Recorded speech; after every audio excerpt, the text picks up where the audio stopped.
السلام علیکم ورحمۃ اللہ وبرکاتہ۔ کتاب الطہارت، وضو کا بیان۔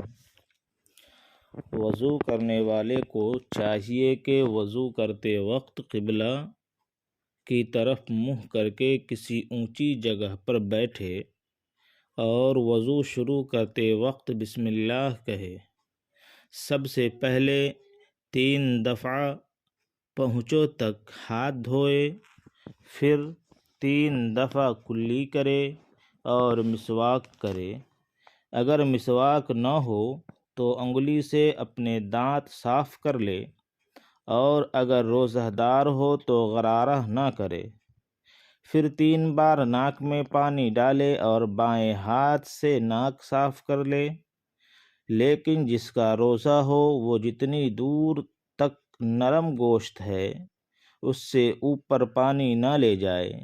پھر 3 دفعہ منہ دھوئے، سر کے بالوں سے لے کر تھوڑی کے نیچے تک، اور اس کان کی لو سے اس کان کی لو تک سب جگہ پانی بہہ جائے۔ پھر 3 بار داہنا ہاتھ کہنی سمیت دھوئے، پھر بایاں ہاتھ کہنی سمیت دھوئے، 3 دفعہ دھوئے، اور ایک ہاتھ کی انگلی کو دوسرے ہاتھ کی انگلیوں میں ڈال کر خلال کرے، اور انگوٹھی، چھلا وغیرہ جو کچھ ہاتھ میں پہنے ہوئے ہو ہلائے۔ پھر 1 مرتبہ سارے سر کا مسح کرے، پھر کان کا مسح کرے، کان کے اندر کی طرف کلمہ کی انگلی سے اور کان کے اوپر کی طرف کا انگوٹھوں سے مسح کر لے، لیکن گلے کا مسح نہ کرے۔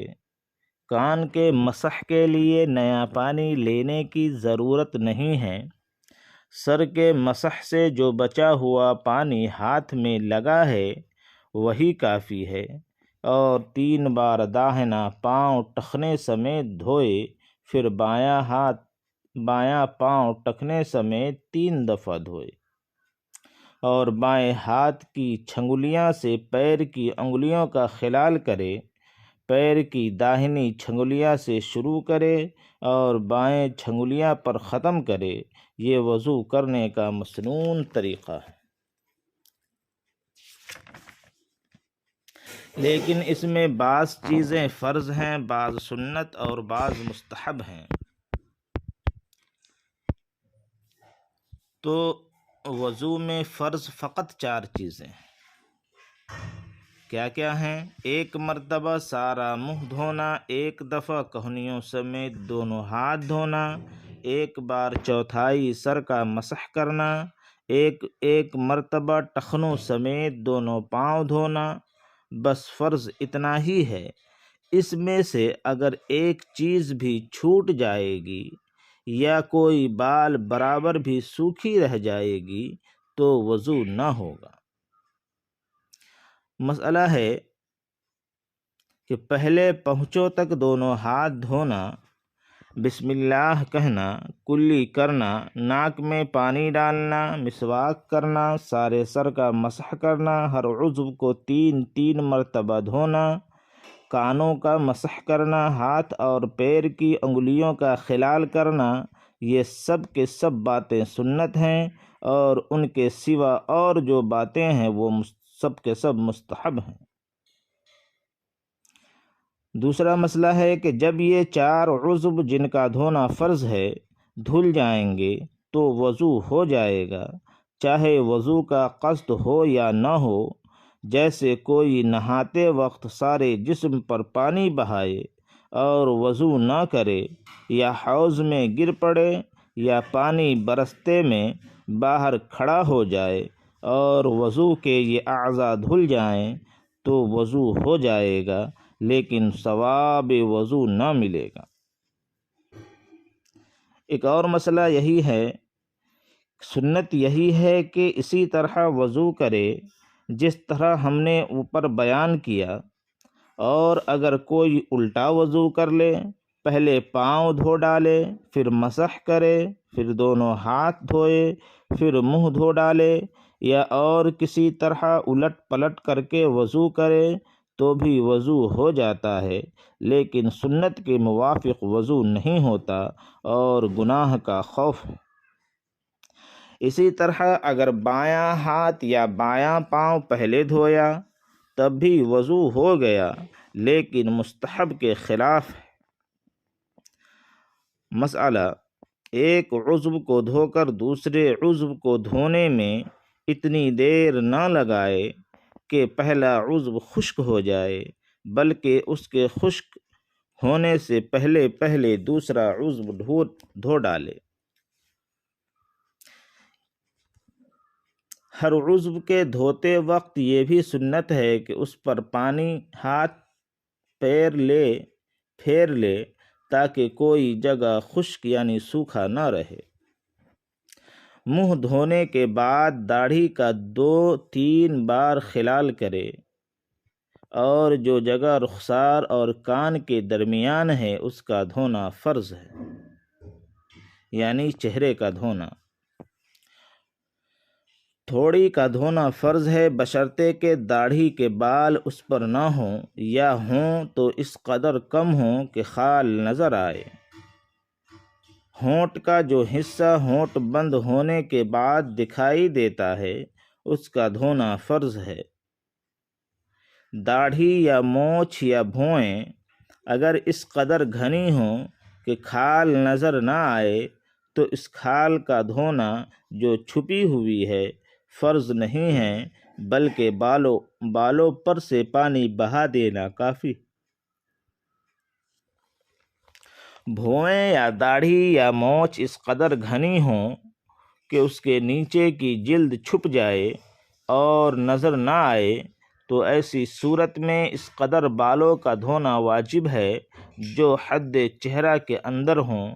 باقی جو بال حد مذکورہ سے آگے بڑھ گئے ہوں ان کا دھونا واجب نہیں ہے۔ مسئلہ: وقت سے پہلے ہی وضو کرنا مستحب ہے۔ جب تک کوئی مجبوری نہ ہو خود اپنے ہاتھ سے وضو کرے، کسی اور سے پانی نہ ڈلوائے اور وضو کرنے میں دنیا کی کوئی بات چیت نہ کرے، اور پانی کتنا ہی فراغت کا کیوں نہ ہو، چاہے دریا کے کنارے پر ہو، لیکن پانی تب بھی ضرورت سے زیادہ خرچ نہ کرے اور نہ پانی میں بہت کمی کرے کہ اچھی طرح دھونے میں دقت ہو۔ نہ کسی عضو کو 3 مرتبہ سے زیادہ دھوئے اور نہ دھوتے وقت پانی کا چھینٹا زور سے منہ پر مارے، نہ پھنکار مار کر چھینٹے اڑائے اور نہ اپنے منہ اور آنکھوں کو بہت زور سے بند کرے کہ یہ سب باتیں مکروہ اور منع ہیں۔ مسئلہ: کسی عورت کی انگوٹھی، چھلے، چوڑی، کنگن، ناک کی کیل وغیرہ اگر ڈھیلی ہوں کہ بغیر ہلائے بھی اس کے نیچے پانی بہہ جائے تب بھی ان کا ہلا لینا مستحب ہے، اور اگر ایسے تنگ ہوں کہ بغیر ہلائے پانی نہ پہنچنے کا گمان ہو تو ان کو ہلا کر اچھی طرح پانی پہنچا دینا ضروری اور واجب ہے۔ اگر کسی کے ناخن کے اوپر آٹا لگ کر سوکھ گیا اور اس کے نیچے پانی نہیں پہنچا تو وضو نہیں ہوا۔ جب یاد آئے اور آٹا دیکھے تو چھڑا کر پانی ڈال لے، اور اگر کوئی نماز پڑھ لی تو اس کو لوٹا لے۔ مسئلہ: جب وضو کر چکے تو سورہ انا انزلنا اور یہ دعا پڑھے: اللہم اجعلنی من التوابین واجعلنی من المتطہرین واجعلنی من عبادک الصالحین واجعلنی من الذین لا خوف علیہم ولا هم یحزنون۔ کہ اے اللہ، کر دے مجھ کو توبہ کرنے والوں میں سے، اور کر دے مجھ کو گناہوں سے پاک ہونے والے لوگوں میں سے، اور کر دے مجھ کو نیک بندوں میں سے، اور کر دے مجھ کو ان لوگوں میں سے جن کو دونوں جہان میں کچھ خوف نہیں۔ جب وضو کر چکے تو بہتر ہے کہ 2 رکعت نماز تحیۃ الوضو پڑھے۔ حدیث پاک میں اس کا بڑا ثواب آیا ہے۔ مسئلہ، اگر ایک نماز کے لیے وضو کیا، پھر دوسری نماز کا وقت آ گیا اور ابھی وضو ٹوٹا نہیں، تو اسی وضو سے دوسری نماز پڑھنا جائز ہے، اور اگر تازہ وضو کرے تو بہت بڑا ثواب ملتا ہے۔ جب ایک دفعہ وضو کر لیا اور ابھی وہ ٹوٹا نہیں، تو جب تک اس وضو سے کوئی عبادت نہ کر لے، اس وقت تک دوسرا وضو کرنا مکروہ اور منع ہے۔ کسی کے ہاتھ یا پاؤں پھٹ گئے اور اس میں موم، روغن یا اور کوئی دوا بھر لی اور اس کے نکالنے سے ضرر ہوگا یعنی نقصان ہوگا، تو اس کو بلا نکالے اوپر پانی بہا دیا تو وضو درست ہے۔ مسئلہ، وضو کرتے وقت ایڑی یا کسی اور جگہ پانی نہیں پہنچا اور جب پورا وضو ہو چکا تب معلوم ہوا کہ فلاں جگہ سوکھی ہے، تو وہاں پر فقط ہاتھ پھیر لینا کافی نہیں ہے بلکہ پانی بہانا ضروری ہے۔ مسئلہ، اگر ہاتھ پاؤں وغیرہ میں کوئی پھوڑا ہے یا اور کوئی ایسی بیماری ہے کہ اس پر پانی ڈالنے سے نقصان ہوتا ہے تو پانی نہ ڈالے، وضو کرتے وقت صرف بھیگا ہوا ہاتھ پھیر لے، اس کو مسح کہتے ہیں، اور اگر یہ بھی نقصان دہ ہو تو ہاتھ بھی نہ پھیرے، اتنی جگہ چھوڑ دے۔ مسئلہ، اگر زخم پر پٹی بندھی ہو اور پٹی کھول کر زخم پر مسح کرنے سے نقصان ہو یا پٹی کھولنے باندھنے میں بڑی دقت اور تکلیف ہوتی ہو، پٹی کے اوپر مسح کر لینا درست ہے۔ مسئلہ، ہڈی کے ٹوٹ جانے کے وقت بانس کی کھینچیاں رکھ کر تختی بنا کر باندھتے ہیں، اس کا بھی یہی حکم ہے کہ جب تک تختی نہ کھول سکے تختی کے اوپر ہاتھ پھیر لیا کرے، اور فسد کی پٹی کا بھی یہی حکم ہے۔ مسئلہ، تکٹھی اور پٹی وغیرہ میں بہتر تو یہ ہے کہ ساری تختی پر مسح کرے، اور اگر ساری پر نہ کرے بلکہ آدھی سے زائد پر کرے تو بھی جائز ہے، اگر آدھی یا آدھی سے کم پر کرے تو جائز نہیں ہے۔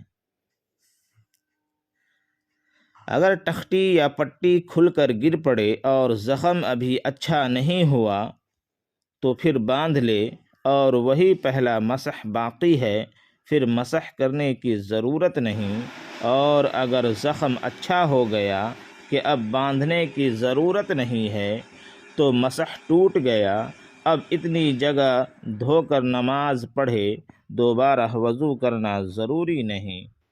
مسئلہ، مسجد کے فرش پر وضو کرنا درست نہیں۔ تو محترم بزرگوں اور دوستو، یہ تھا وضو کے مسائل جو میں نے آپ کے سامنے بیان کیا۔ وما علینا الا البلاغ۔